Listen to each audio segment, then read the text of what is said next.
What's up, y'all, and welcome back to Found Bytes, a game review series. My name is Brian, and I'll be your host.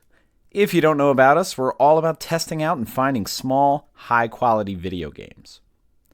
This is a podcast that aims to respect your time and money as a gamer and a consumer by sifting through storefronts and sales to find the gems that may be worth your precious resources.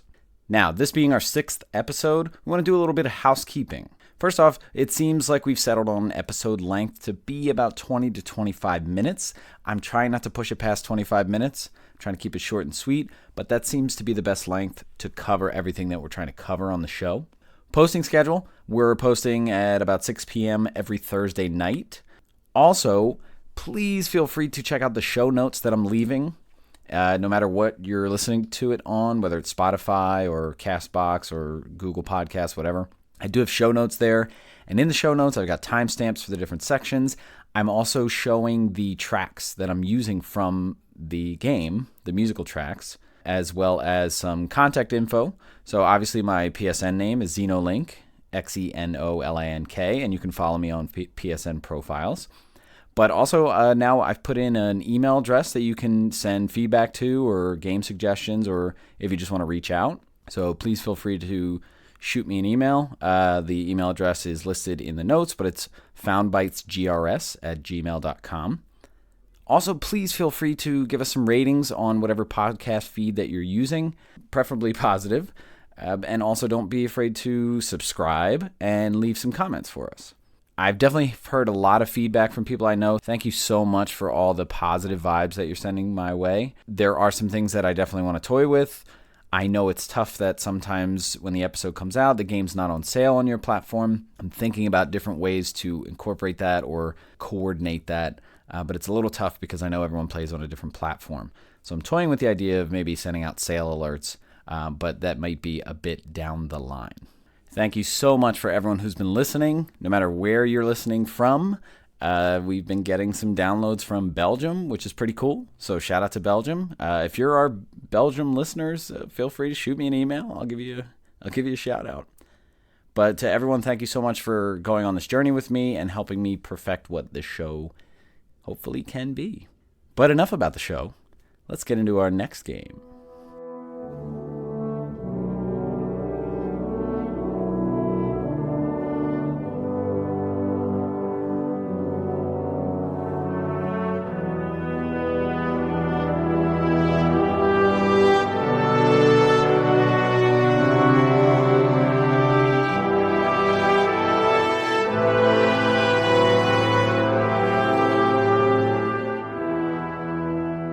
The Banner Saga is the game for this week's episode. The Banner Saga is a tactical RPG. Just some game comparisons, some similarities, kind of like Final Fantasy Tactics or like any of those PS2 games like Disgaea, any of those NIS games, with a twist because it's a tactical RPG meets Oregon Trail, which is an interesting combination. Some release dates. This had an initial release in January of 2014 on PC, Mac, and shortly after in 2015 on Linux, iOS, and Android. In 2016, it was released on PS4 and Xbox One, and in May of 2018, it came to Switch. There was a Vita port that was supposed to happen, but it was canceled. Some other things around this, there was actually a prequel novel that was published in 2016, and a board game went along with this game, also published in 2016. So very interesting stuff, very deep universe and deep lore here. It was developed by a studio called Stoic Studio, and this studio was founded right off the bat by 3 former BioWare devs who left BioWare in around 2012 to form their own studio. There was a massive Kickstarter campaign that got the green light in, maybe a couple days, well over their asking point. Publisher is a company called Versus Evil, and they also published 2 sequels to this game. So there's Banner Saga 2 and Banner Saga 3. This publisher also published some Pillars of Eternity ports. So eventually this game was released as a trilogy, so there are 3 games. So on PS4, that trilogy was published by 505 Games, and on Switch it was published by Gearbox. And they were also published with physical releases, and we'll talk about that in a second. The first game, the original MSRP, is $24.99, so not necessarily on the cheaper end. And once all 3 games came out, the trilogy is sitting at $49.99 for the digital version. Now, I have found that the physical versions of the trilogy are cheaper than the digital version of the first game. So if you look right now, for the PS4 or the Switch version, you could probably find them on Amazon for like $18. So just kind of letting you know everything that's out there. Runtime of the first game is about 10 hours if you're playing straight through the story. With nothing extra. If you want to do everything, it's going to take a little more than 25 hours if you're a completionist or if you're a perfectionist. And we'll talk about what I mean by that. For those in the PlayStation ecosystem, this game does have a Platinum Trophy. It is super tough. I bought this on PS4 digitally. I got it on sale for $4.99, the first game, and I did beat it on PS4. I also bought the physical PS4 trilogy from Amazon, and I think I paid like $20 just because I'm a physical collector. And it has some special bonuses, like I think there's a map or something like that. I don't know about the Switch one. I do not know how many hours I put in, but I did beat it on PS4. There is no game clock. I've probably put in maybe 12 to 15 hours at least, but I did just start it again from the beginning. What drew me to this game is going to be that unique hand-drawn art style. This game visually has a hand-drawn style that is beautiful, a little interesting, maybe even a little creepy at times, but very unique, certainly. This game was initially recommended to me, once again, by Colin Moriarty. Colin is the host of Sacred Symbols, a PlayStation podcast. If you're into PlayStation, I highly recommend you listen to their episodes. They're a bit long, maybe 3-4 hours, but they do a deep dive, and Colin has some deep knowledge on PlayStation, and they dissect the news and talk about all kinds of things. So a game like this, I kind of dove in because I do love tactical RPGs, so that was another thing that drew me once it was recommended. I have started the second game, but I didn't get very far, and we will kind of talk about why that is.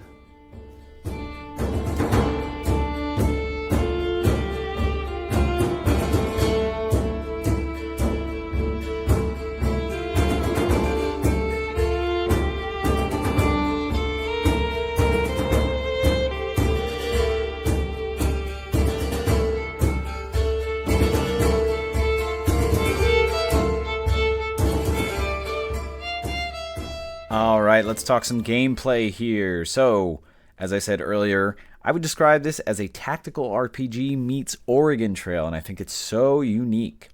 This game and its gameplay is very detailed. It's very involved. There's a lot of systems here. There's a lot of managing different characters and their stats. So if you're someone that doesn't like to get too deep into tactical games, there's a lot of systems here, so be aware of that. There's a couple difficulty options, and you can constantly change it as you're going from battle to battle or as you're moving along in the game, but it will affect the trophies. Like, there is a trophy for beating the game on hard, and if you change it at any point during the game, I think that you won't get that trophy, so be aware of that. But I think this is also very good if you're not going for trophies or achievements, because if you get to a certain battle and you're really struggling, you can just click it down to normal or easy or whatever. The way that you progress in this game is interesting. So the story is told from the perspective of multiple characters, and it's constantly jumping back and forth to different areas that these characters are in.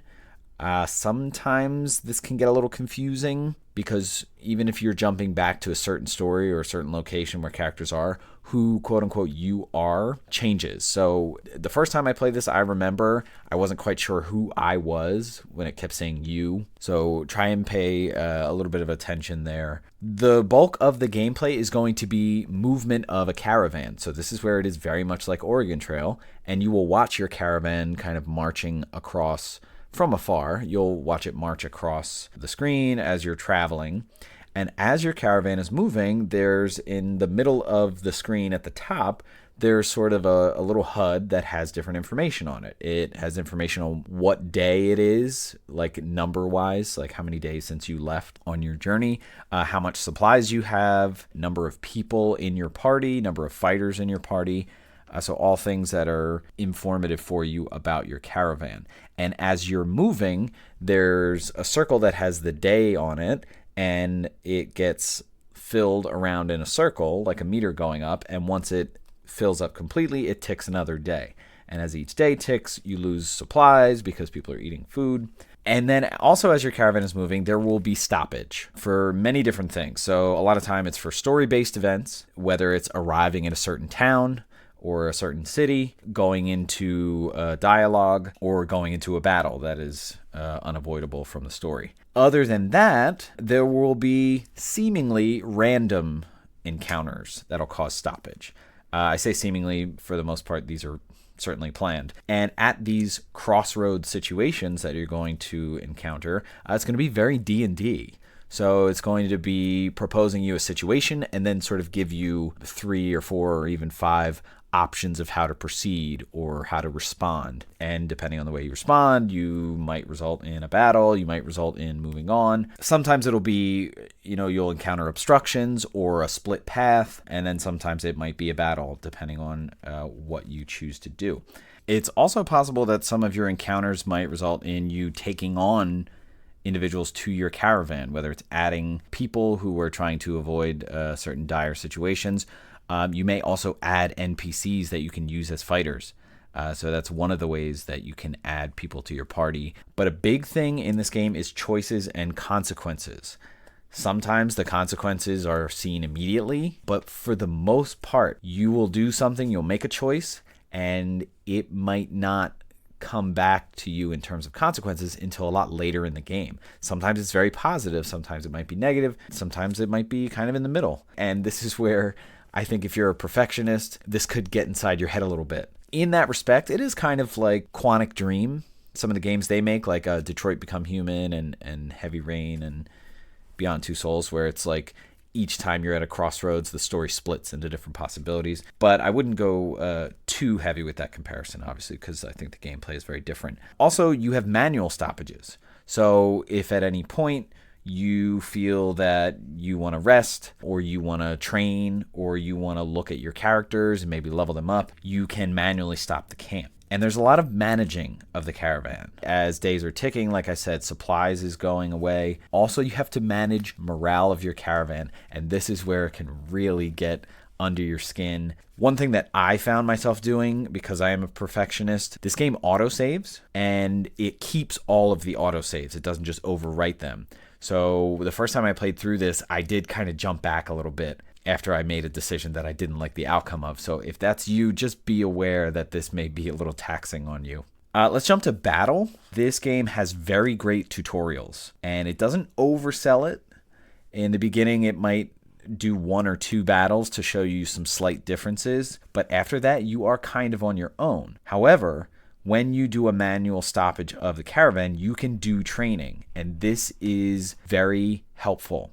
If at ever you feel like you're lost with the combat, you don't quite know how it works, you can go train and just run through a training session. This is a tactical RPG, so while you're in battle, you can take time, but I think it's very important that they do give you tutorials, but only a little bit. They don't spoon feed it for you, but they allow you the opportunity if you ever want to. And I think that's really good in terms of accessibility, because I know a lot of games that over-tutorialize. I'm looking at you, Nintendo. The battle screen is essentially a chessboard. You're going to start out with your characters. You get a max of 6 that you can play at one time in a battle. And you're going to be given specific areas on the map that you can put your characters to start.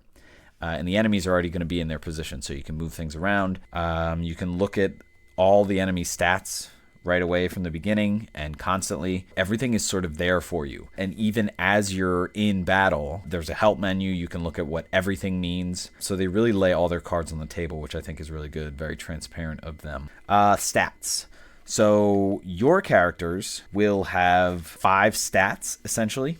Strength, armor, willpower, exertion, and break. All of these can be leveled up. The enemy stats, I don't know if they have all 5, but essentially they only display 2 of them, strength and armor, which are the most important and the ones that you're going to utilize the most in battle. So doing damage to characters, to enemies, has to do with comparing strength and armor. The way it works is your strength is how much damage you can do, but it is also your health. The way you do damage is by sort of subtracting the enemy's armor. Okay, so every character will have a blue and a red number above them. The blue is armor and the red is strength. And so you're comparing strength and armor. So if my character has a strength of 11, let's say, and I go up to an enemy that has an armor of 10, I can do at least 1 damage. It can be made complicated by some of the other stats like willpower, exertion, and break, which we'll talk about in a second. But for the most part, it's going to be a back and forth between strength and armor. Now, as you do damage to enemies, their strength goes down. So an enemy that has a lower strength now can potentially not do as much damage to your players. However, if you have a situation where all of your characters are trying to beat an enemy that has a really high armor, you're going to have to go a different route and attack their armor. And that's what break is. So break is sort of a standard flat number for how much damage you can do to an enemy's armor. And this is a stat that you can increase, but most characters are going to start with that at the stat of 1. But if you have a situation where the strength of your character is 10 and an enemy's armor is higher, you could try to attack their strength. But if their armor is higher, for every 1 point higher the armor is, you have a reduction of 10% probability that that attack is going to land. If you have a strength of 10 and they have, let's say, an armor of 15, you're looking at a 50% chance of only doing 1 damage. So the game, really tries to stress that attacking strength and armor is the strategy. You have to kind of diversify what you're doing. To kill an enemy, you put its strength down to 0, and that's going to move into how turns are taken. Turns are taken alternatively.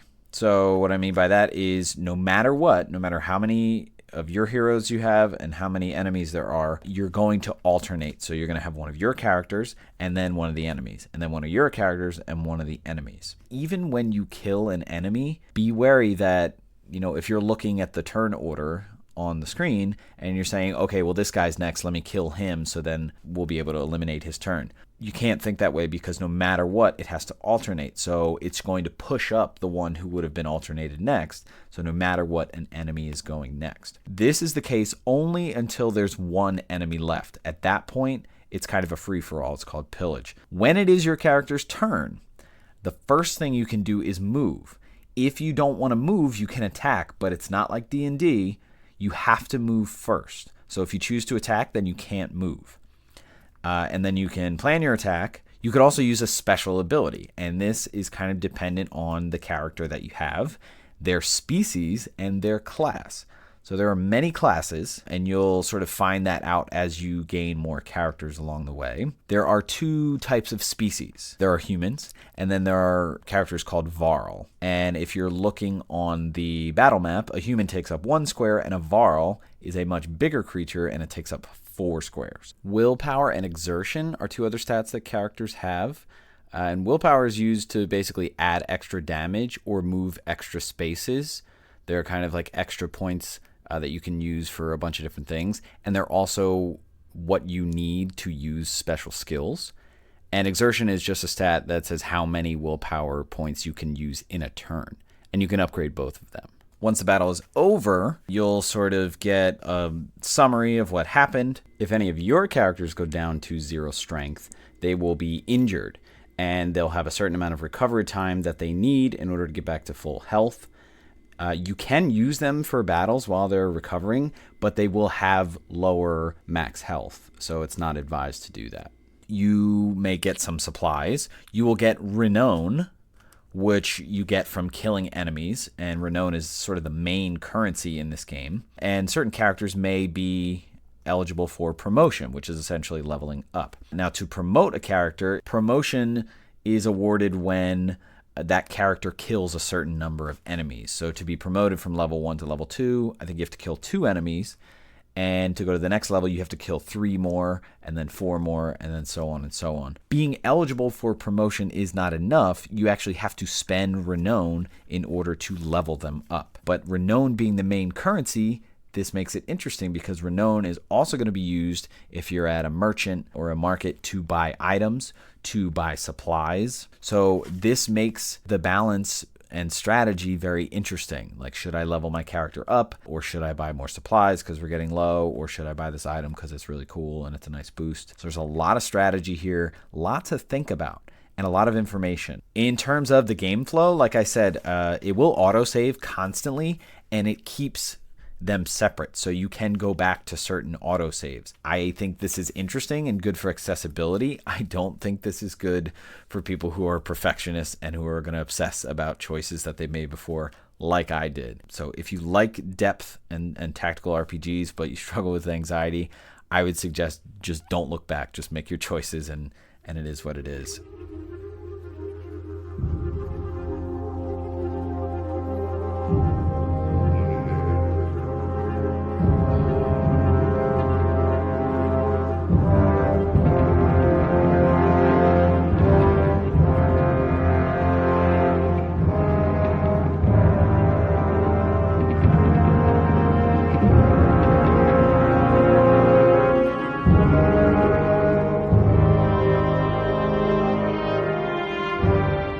All right, let's get into the vibe of this game. As soon as you start it, the first words you read on the screen are "The gods are dead," which is an awesome first line. This is an interesting setting. This is essentially set in like a Norse universe. So there's a lot of Norse lore. There's a lot of Norse writing and lettering on the map. There's a lot of lore on the map. It'll have different locations, different names for mountain ranges or seas, and if you click on them, it'll give you some very interesting lore. And like I said, when talking about the characters, there are humans and there are Varl. Varl, these giant dudes that have horns. In terms of visuals, like I said initially, this is a hand-drawn game, and it is gorgeous. I love the stylized drawing. It's very colorful. I also like some of the facial expressions of the characters. Like if you go into the character screens to look at their stats, they are kind of moving, which can sometimes be a little weird or creepy. It looks like, an awkward cartoon, but I really like the feel of it. I love the visuals here. In terms of sound, this is some beautiful music. It's beautiful battle music, a slow journey, a lot of horns, again, kind of going along with that Nordic or that Norse feel. And this was composed by Austin Wintory. And I just found out Austin Wintory also composed the music for a game called The Pathless, which is a newer game that was released on new-gen consoles. And I was actually thinking, irrespective of this, of getting that vinyl soundtrack because I loved the soundtrack of that game. So shout out to Austin Wintory. This is a really nice and really relevant soundtrack here. There is character voiceover, but it only comes off as sort of narration. So when there's dialogue on the screen, it's not being read. But when your caravan is moving and sort of the story is moving along, after a dialogue sequence, you'll actually hear what you perceive to be the characters kind of doing a narration voiceover, and I really, really like that. This story is very unique. The characters are amazing. The writing does really well. It's very witty, very funny at times. I like the way these characters are crafted, and you do feel a strong connection with these characters. And this is where I gotta say, I'm not gonna spoil anything, but I didn't play very much of the second game. It's not because the second game was bad or I felt the combat was, stale or anything like that. Beating this game, it was tough to go to the second one emotionally. I'll tell you that. And I don't want to say too much, but I felt it was very tough continuing. And that's not a slight on the game. That doesn't mean the game is bad. That doesn't mean the story sucks. That was just sort of my take after beating it. I really love the story in this game, and I love these characters.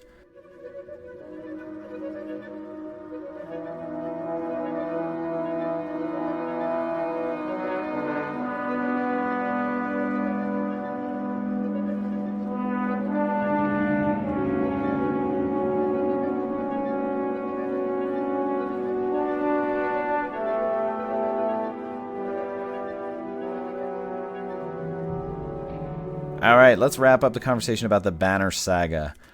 Great story, great characters. I love the setting. I love anything Norse. This is a high strategy RPG.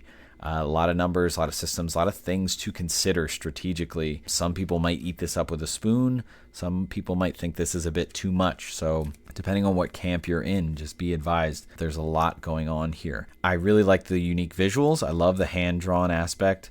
Very beautiful. There's a lot to manage in this game, whether it's the strategy elements, whether it's the story, the characters. For some of you, this might be a little too much, but for some of you who, were into sort of the quote-unquote golden age of BioWare, which people would say is Mass Effect or Dragon Age. I personally think it's Baldur's Gate 1 and 2 and KOTOR and Jade Empire. You might like this if you're a BioWare fan. I think really from any time, if you're a BioWare fan, you really might, like I said, eat this up with a spoon. Just be careful with regret and anxiety. My advice is to just go head first, and whatever you choose, stick with it. Play it through. See this story through. Don't sort of delay that or second guess yourself. In terms of value, $25 for this first game. I don't think it's worth it, only because you can get the physical trilogy for cheaper. So that's why I would say check out Amazon or just wait for a sale. Sometimes I see the trilogy on sale. Sometimes I see the individual games on sale on PS4. Depending on how much you want to dive into this world, this story, this series, it's really up to you. But I really like this game. So in one way or another, I would say definitely check it out. All right, that's going to wrap it up for this episode. Stay tuned for our next episode to see what new game we found for you.